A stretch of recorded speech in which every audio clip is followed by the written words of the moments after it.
Welcome everybody to part 2 of this podcast, which is for the Formula 1000 Junior British Championship regulations, and this part is the technical regulations. I'm Kevin Furber. I've got a son, Zach, competing in the 2024 championship. I'm going to go through the technical regulations with... And I'm Tony Bilham, and I'm the co-ordinator for the championship and one of the committee members of the Formula 1000 Rally Club. So Tony knows what he's talking about. This is not meant to be absolutely exact as far as the technical regulations are concerned. You will have to read the bulletins, but we're going to try in a couple of minutes to give you a quick overview of what's needed on a personal level for your safety equipment. As far as a car is concerned, if you're looking to buy one from scratch and build one, give you a quick overview of that. Maybe you've never built a rally car before, so you need to know the basics. Maybe you're going to go and buy a car. If you're buying a car, the things that you need to look out for that are in date that need to be in your car.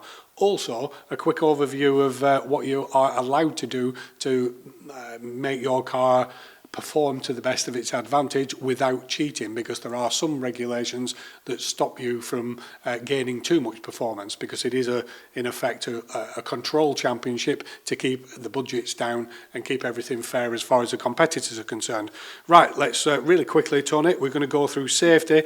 I'm going to roll through my list in front of me and you let me know what the basics are. We're going to start with, if you're building a car from scratch and we're covering the safety issues, the car must have a roll cage. What's that? Roll cage is a tubular steel frame that fits within the cabin of the car and is secured to the floor and suspension pickup points that in the event of the car effectively rolling over, first of all stops the roof compressing down and safeguarding the crew inside, and also it has side bars, side impact bars that hopefully would stop any encroachment if you were in a side impact. And there are a lot of technical regulations, so that you buy these things, you don't make them. You can fit them, but some welding is not necessarily essential, but the basics to help it bolt to the chassis of the car, you do need to have welding. Yeah, indeed. I mean, the roll cages are buyable from various motorsport suppliers. They have to be of a specific thickness of tube, so it's not something you can sort of make yourself out of scaffolding pipes or whatever. Majority of the cages can what they call be bolted in, but you do need to have some welding skill to put the reinforcing points in for where you would bolt the cage to. Right, and on that point as well, you also need professional seat fitting points up to current MSA, Motorsport Association regulations, to be able to fit competition seats. So again, there's welding involved in that process. Indeed, yeah, you can't use the standard seat mountings, which are generally just into the soft steel of the floor of the car. It generally means welding 2 bars across between effectively the transmission tunnel and the internal sill of the car to actually mount your seats to, because so the seats are fixed and rigid. Talking of seats, you need competition seats. Those seats need to have a FIFA approval sticker on it, and they need to be in date. Again, you need to read the technical regulations of the British Motorsports governing body, the MSA, to know exactly what we're talking about there, but they need to be in date. And these seats now, competition seats, are dated. If you're buying brand new ones, it won't be a problem, but if you're buying second-hand ones, you need to make sure they're in date. Yeah, indeed. If you're buying a second-hand seats or indeed a second-hand car, just look at the shelf life, if you like, of the seats, and also the belts, because the safety belts are also dated. Yeah, most second-hand cars will come with seats and belts. It's as easy as being able to look on the branded stickers. They'll give you a date. As it happens, because of COVID, if it says 2022 on the expiry date, you've got 2 years leniency, and therefore you can use seats at least until 2 extra years. Yeah, but all that they will find detailed in the Motorsport UK regulations in what we call the Blue Book, and all that information is available online from Motorsport UK. Yeah. Next one is fire extinguishers. You need to fit a fire extinguisher system, and one is handheld, which means you can take it out of a bracket, hold it and put a fire out. The other one's actually installed inside the car, and that one very basically needs to be plumbed in to the point where it can be operated from outside the car by a marshal, or inside the car from the driver's seat by pulling of a lever or mechanically pressing a button, and the fire extinguisher goes off, and the fire extinguisher itself has to dispense its liquid under the bonnet, so there has to be a pipe going under there and inside the car. Again, you need to look at technical regs, but that's the basics of it, and that needs to be in date. That again needs to be in date and serviced according to the regulations in the Blue Book. Yeah. Good point. They need to be currently serviced. So if you're buying a second-hand car, they have to be in date, and you need to check the technical regs, but the date will be on it. If it's out of date, it's out of date, it needs a service. Safety glass. There's a film that has to be applied to the internals of the glass, with the exception of the windscreen. The idea of that is that in the event of an impact, it stops the glass shattering into a million pieces. It still does it, but it's held in place by the film. So that is just to stop loads of glass showering in. Doesn't involve with windscreens, because windscreens have to be laminated, as any modern car windscreen is, so you're not going to get the same type of breakage on a windscreen. Great. So safety covering for glass, let's call it. We have to have lines inside the car. So a fuel line of a car can't go underneath. So that's one of the basic requirements, that it needs to run inside the car and therefore be protected. In actual fact, it can be under the car, but you'd have to box it in. You can't have a fuel line that's exposed to the elements outside. Also, I couldn't read my own writing there, something called a life hammer. I'm not sure what that is. A life hammer is, I'm not sure if it's a regulation you have to carry, but it's always worth it. It's a 2-point thing, that if you've ever tried to break a car window by hitting it with a hammer, it just bounces off and the hammer flies across the field. A life hammer is a small implement, and it's got a really, really sharp point on it. So if you did need to break a window to escape or get in, then you just tap the glass and it will shatter. Also in there is a sharp blade which is concealed within the plastic of the handle that would enable you to cut a belt. So if somebody's belts couldn't get undone for some reason, it will enable you to slash the belt to get them out of the car. Brilliant. Okay, and also inside the car we need I can't remember the full specification, but a blanket to mop up oil. Oh, an oil spill kit. That's it. Oil spill kit, which is there, in case, if you had an incident where the car was leaking oil, you need to be able to deal with that from an environmental point of view, which is very, very important. You also need to carry a basic first aid kit, and also a red warning triangle. And all these are relevant to any competition car. It's not just to the juniors or anything like that. This is, every rally car has to have this sort of level of equipment. And I don't know if I mentioned before, a cut-off switch, which means the car has got to be able to be wired in a way which, from outside, a marshal on a designated area would be able to turn a switch and kill the car's engine. So stop the car. Kill the engine and the electrics completely to the car. So once that is activated, there should be nothing live on the car, even side lights, everything. But immediately, priority is to cut the engine.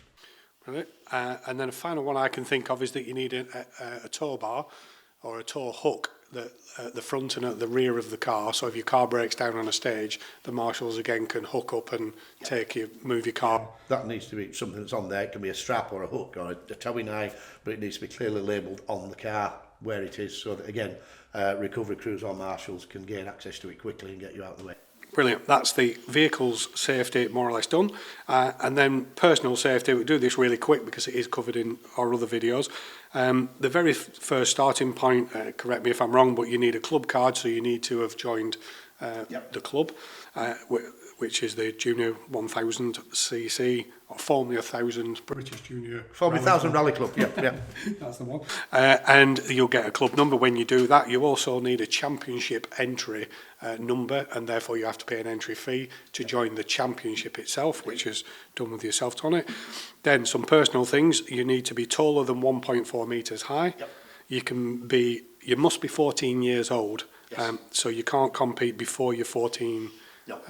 Your 14th birthday. Start on your 14th birthday, but if you've done, because you can actually do your bars course and everything prior to being 14.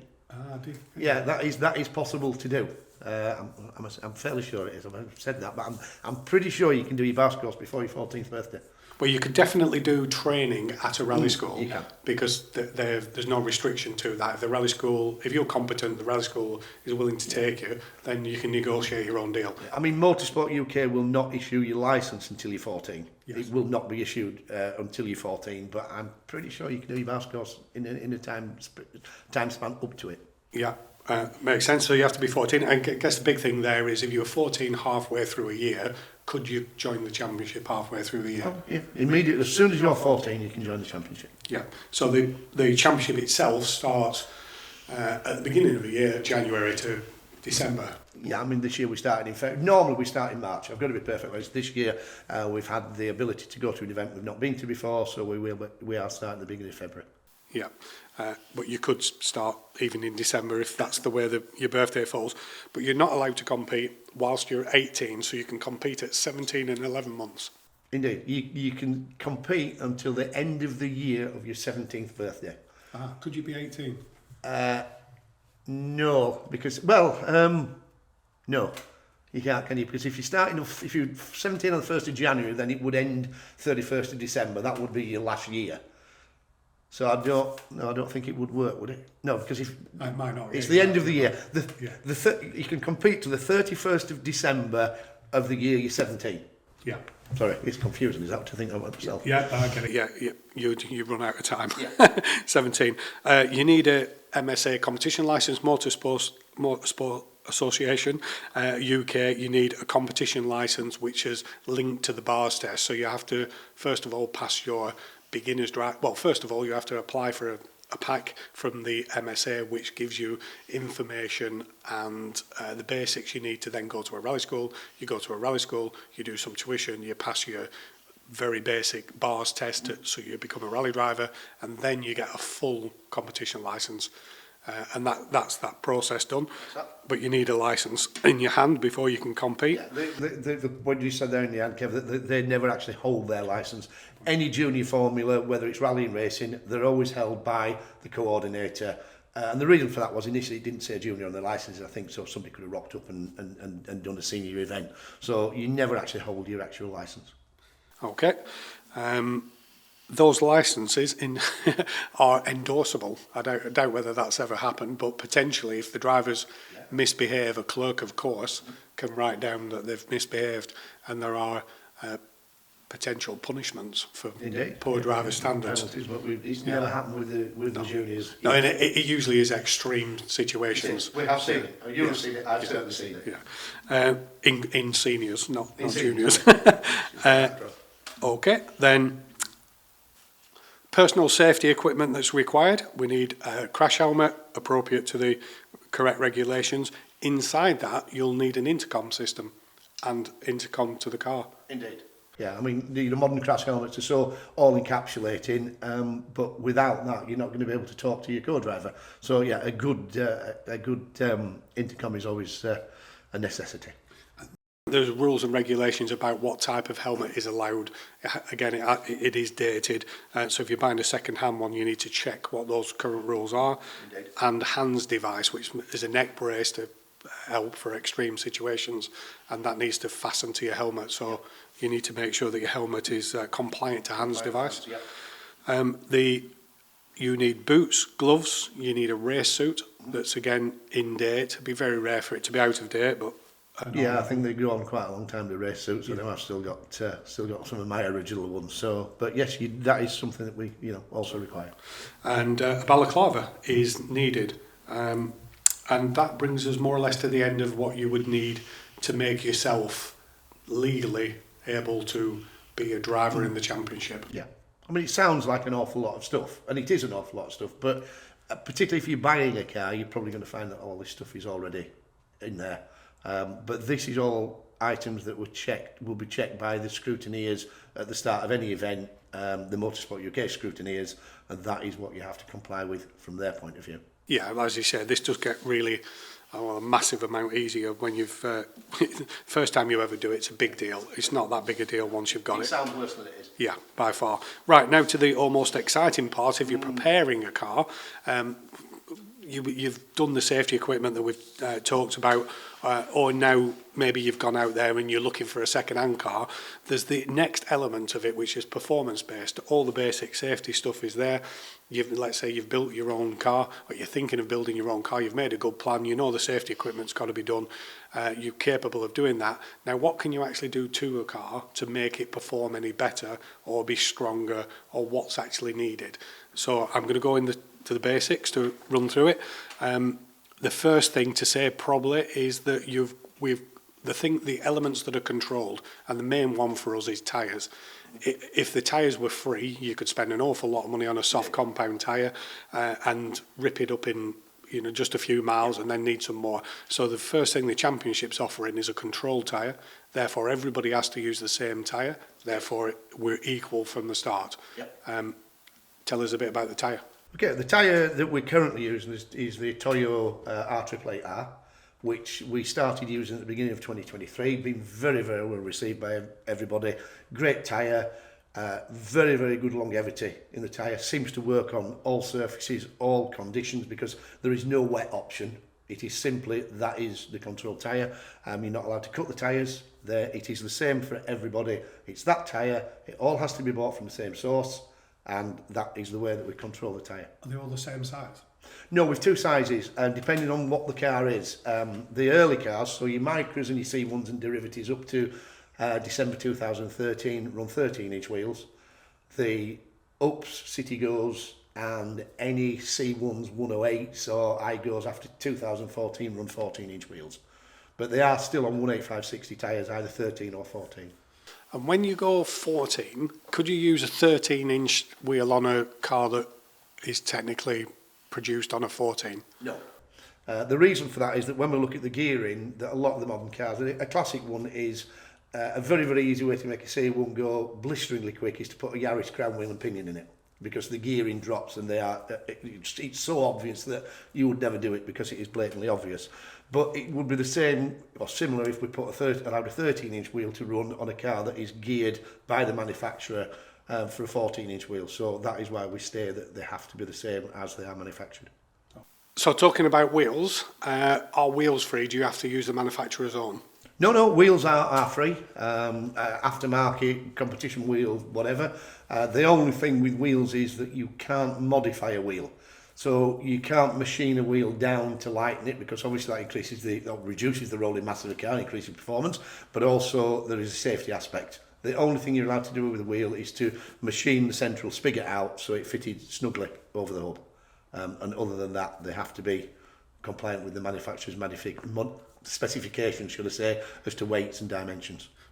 There are specialist companies that do rally wheels and a bit stronger, so Absolutely. As well as lightweight, you're actually needing to look at strength from a wheel. Yeah. A standard wheel would probably be too flimsy. Probably too flimsy, or even manufacturers' alloys, but you're talking about people like Compomotive, Speedline, and whatever these people still exist, but they are there, and believe it or not as expensive as people might think.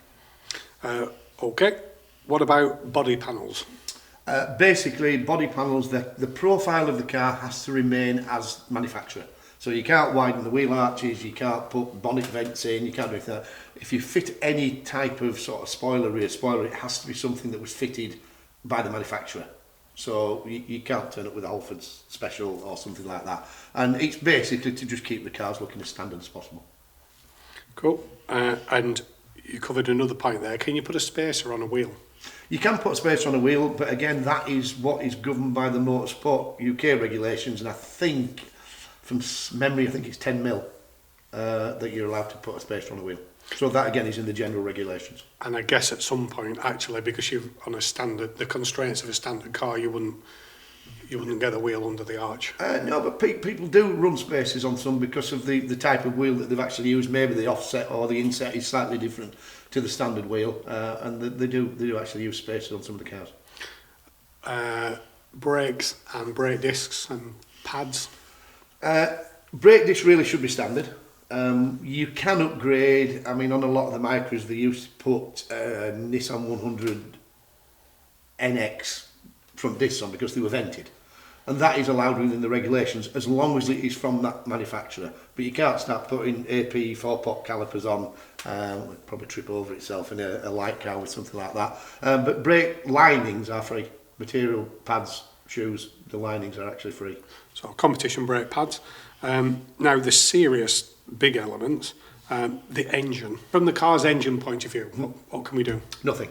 The engines have to be standard. That is the crux of it. There are certain things external to the engine, which we'll come to in a minute, but the engine itself and indeed the gearbox have to be from a standard car of that model.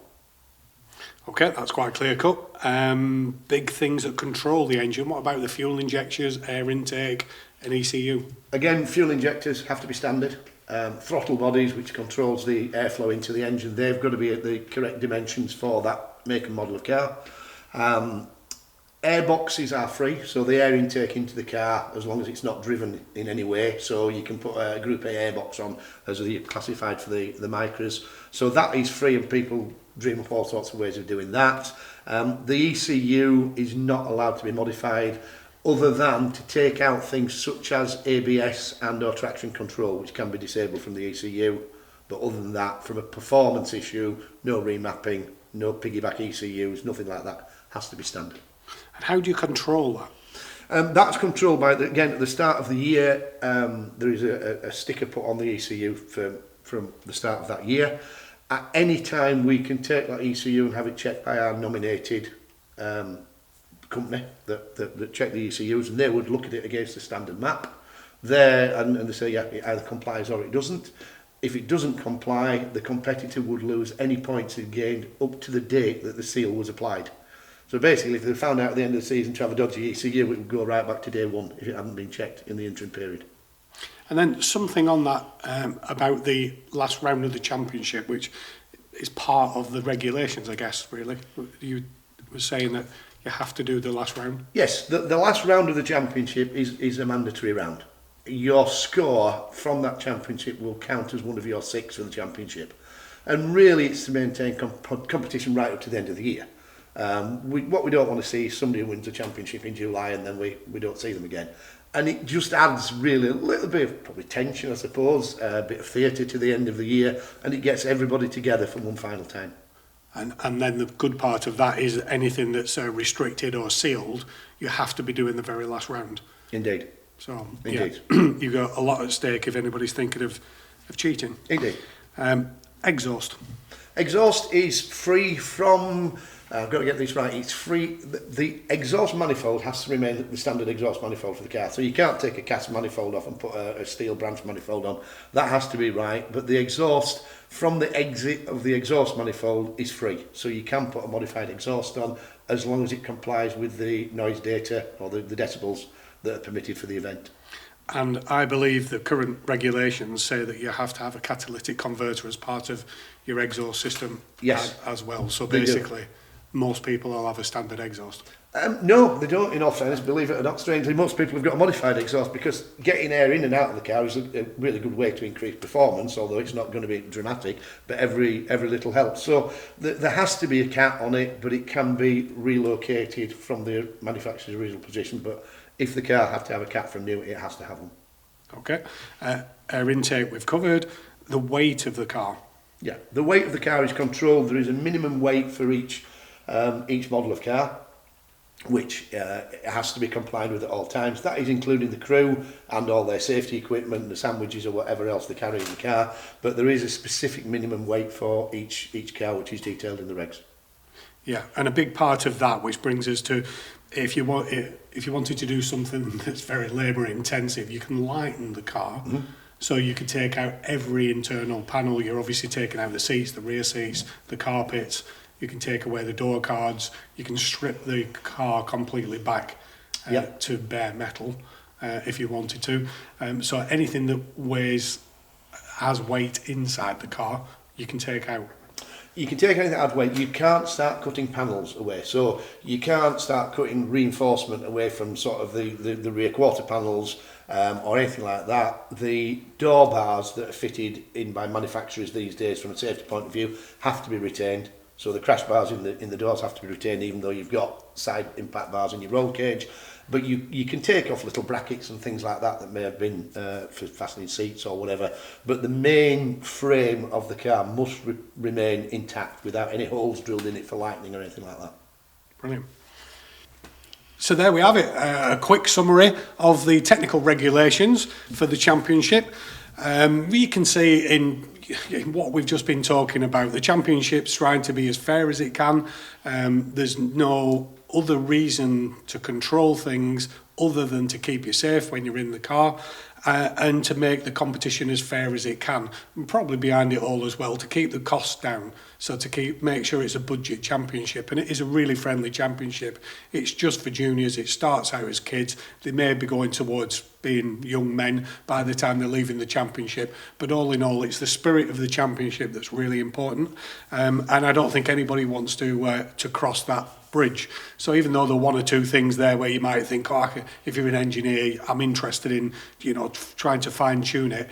What I would say is 99% of people will be on the other side thinking, I don't want to do any more work than I need to, and they'll probably be reassured with that conversation that everything's regulated, that everything's really easy to understand if you've a bit of mechanical knowledge, and if you haven't, you've probably bought a second-hand car. And what I would say is the championship co-ordinator is going to be certainly at your first events. You have to pass scrutineering. There's going to be an MSA dedicated championship scrutineer at all of the events, so they will see and guide you, and if needed, implement, I was going to say punishments, but advice where needed. So you shouldn't go too far wrong. Hopefully that's a good overview for everybody. Like to finish on anything, Tony? Well, no, I think that's it. I mean, thank you, Kevin, for your time. Thank you for taking the time to give us the opportunity to put this out here, because I think it's very, very important that it's easy for people to find the information if they know where to look. But all the regulations are in detail. They will be on our website as soon as they've been approved by Motorsport UK, which hopefully in the next couple of days. But if anybody should want a copy of them, please just get in touch. Part 3 of this podcast will be around somewhere. Go and search that if you want to find out how to fine-tune your driving skills. Bye, everybody. Bye-bye.